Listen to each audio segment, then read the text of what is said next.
We've described reactions as happening due to intermolecular collisions. We can usually think of any reaction as happening in a series of collisions, and each of these is going to correspond to an elementary step of the reaction. So imagine that we have this molecule and this molecule collide. It's going to give us a single transition state where they are breaking and reforming bonds, very high energy. And we're going to form some intermediate products.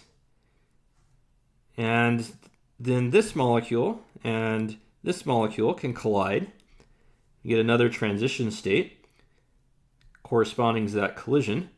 And then we finally reach our end products here. So every elementary step corresponds to a single collision and a single transition state. Notice that this intermediate molecule here, it appears in the first reaction and disappears by the second reaction. So that's going to be important, recognizing these intermediates. And you can see that they're kind of stable here. They're not quite as stable as the products, which are at a lower energy. But being surrounded by these intermediates, they're going to have to get at least this much energy to escape this direction, or at least this much energy to escape this direction. If they don't have that energy, they're going to remain as these intermediates. Now, as far as having these reactions occur, since it happens in a single collision, right? For example, here between this molecule and this molecule, you might imagine that if we doubled the quantity of this molecule, we would double the reaction rate. Or if we doubled the quantity of this molecule, we would double the reaction rate. And if we doubled both of them, we would quadruple the reaction rate. The number of molecules reaching this transition state and then making it over to the product side. Likewise, over here, if we doubled this concentration, well, that would automatically double this concentration since we have the same molecule reacting with itself. So that would quadruple the reaction rate. Well, that might sound just a little bit familiar. So it turns out for our elementary steps that their reaction rates are directly proportional to whatever concentrations of molecules are reacting with each other. So if we have just one molecule forming some kind of product, then the rate is going to be first order, proportional to that concentration. If we have a molecule reacting with another molecule, it's going to be second order, proportional to the first concentration times the second concentration.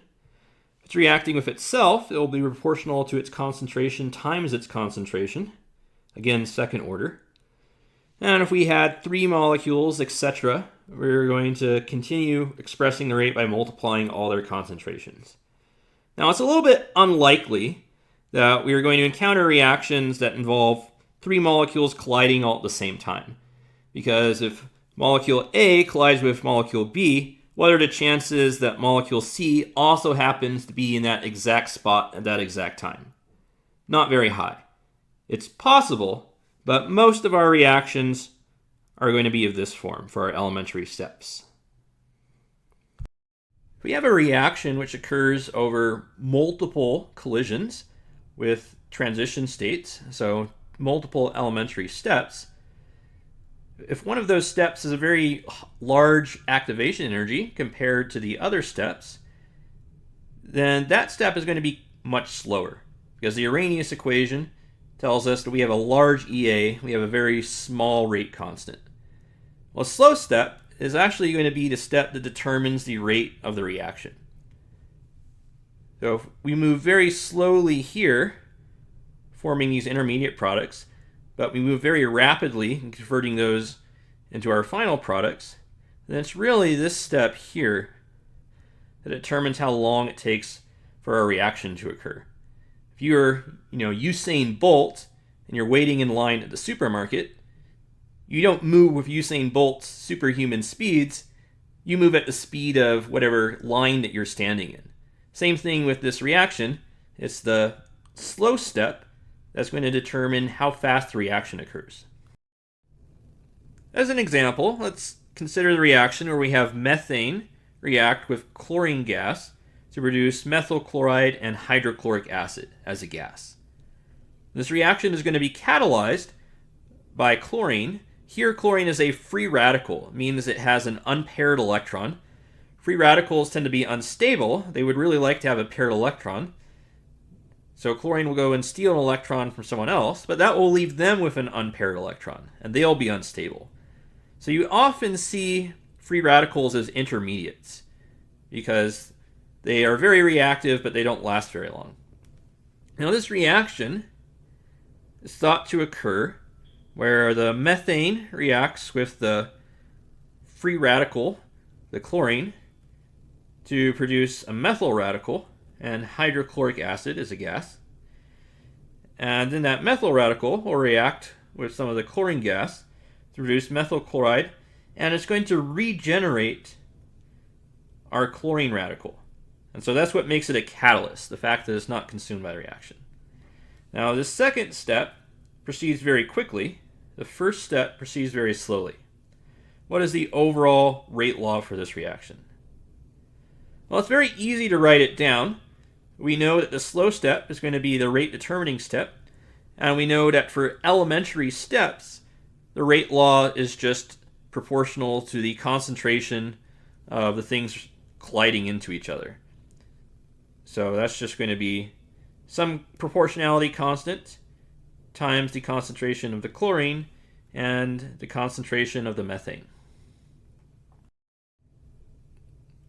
Now, if we have a reaction which has multiple steps, and the slow step occurs somewhere later in our timeline rather than as the first step, there's a problem that we're going to run into. And the problem that we're going to run into is that the rate law that we write for this step right here is going to have as one of its terms the concentration of intermediate here.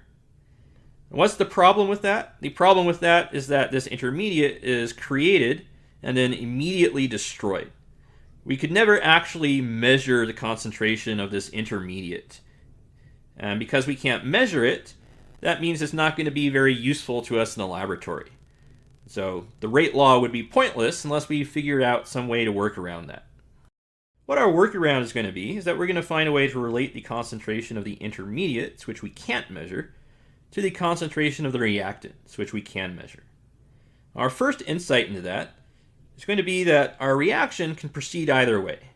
It can go from reactants to products. It can also go from products to reactants. Once we reach this transition state is highly unstable right here, just kind of like a ball or a boulder perched on a hill. But it doesn't really matter which way it rolls. Either is going to be a good way to reduce its potential energy.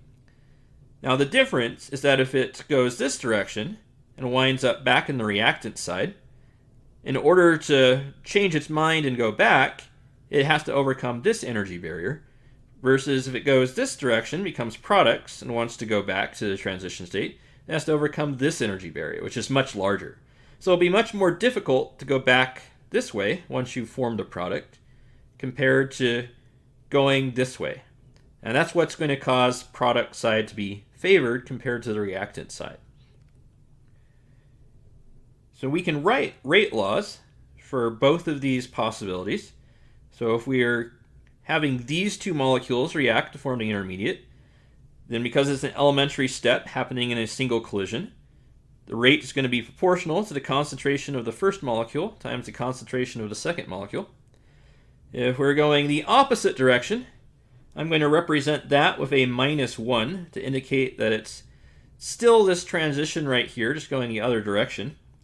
Well, now it involves these molecules colliding with each other, which they're the same molecule.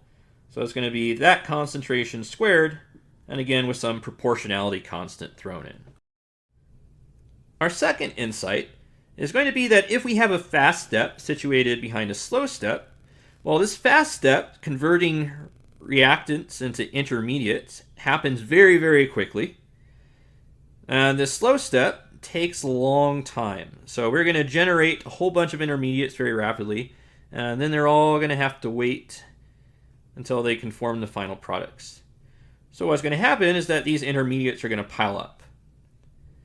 Now remember that our rate is going to be proportional to the concentration. So now we have a very big concentration of intermediates, and a lesser concentration of these initial reactants, which we've been consuming to produce the intermediates. And so this reverse rate is going to increase until it matches the forward rate. Now if we write this down, so the rate going forward is equal to the rate going backward, and we said the rate going forward, which comes from these molecules reacting, it's proportional to both of those, is going to be equal to the rate going backward, proportional to these molecules squared, since two of them interact with each other.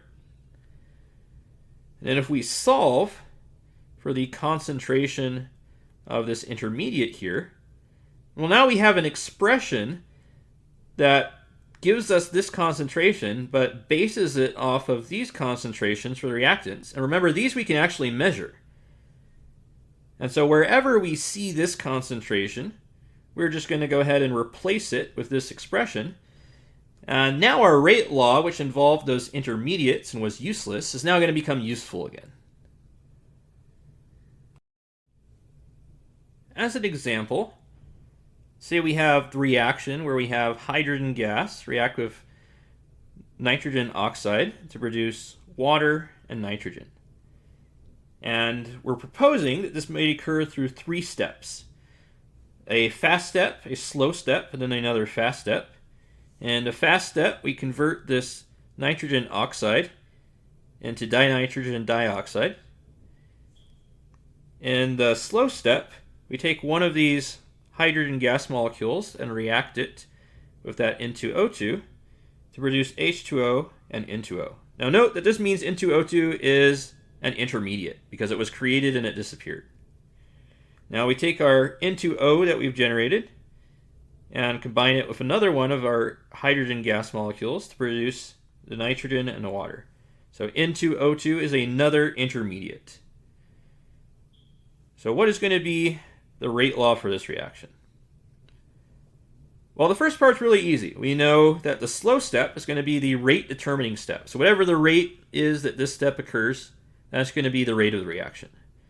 And because it's an elementary step, it's really easy to write the rate law. It's just going to be proportional to the different molecules which are reacting together, which is the H2 and the N2O2. So multiply those concentrations and stick in our proportionality constant. Well, we have a problem, which is that this N2O2 is an intermediate. Right? That's the substance that's created and immediately destroyed, so we could never actually measure this. And so we wouldn't be able to use this rate law in the laboratory to know what our rate was. So what we're going to do, we're going to use our trick to express this N2O2 concentration in terms of the reactant concentration. And we're going to use the fact that this is an equilibrium. That's what these double harpoons mean. We have our forward rate and we have our backward rate, and they are equal to each other. So we'll go ahead and write this forward rate for 2 NOs and our backward rate for 1 N2O2. So constant times NO concentration squared, because there were 2 of them, is going to be equal to constant times the N2O2 concentration. Now we can go ahead and solve this for the N2O2 concentration by dividing K minus 1 on both sides. Now that we have that expression, we can go ahead and rewrite our rate law. So our rate law was originally, for that slow step, going to be constant times the H2 concentration and the N2O2 concentration. Now we can plug in for that N2O2 concentration something that relates back to our reactant, the NO. And doing that, we get this expression here, which I'm going to go ahead and collect all those constants over on the left side, times H2 concentration times NO2 concentration squared. Now technically we've found the rate law at this point, but we can do one last thing to make it a little bit prettier. We can go ahead and clean up these constants. You know, constant times a constant divided by a constant is just equal to a constant. So we'll just invent a new constant, which is equal to all of that. Call it K4, since we haven't used that yet. And the rate here is going to be equal to constant times H2 concentration times NO2 concentration squared.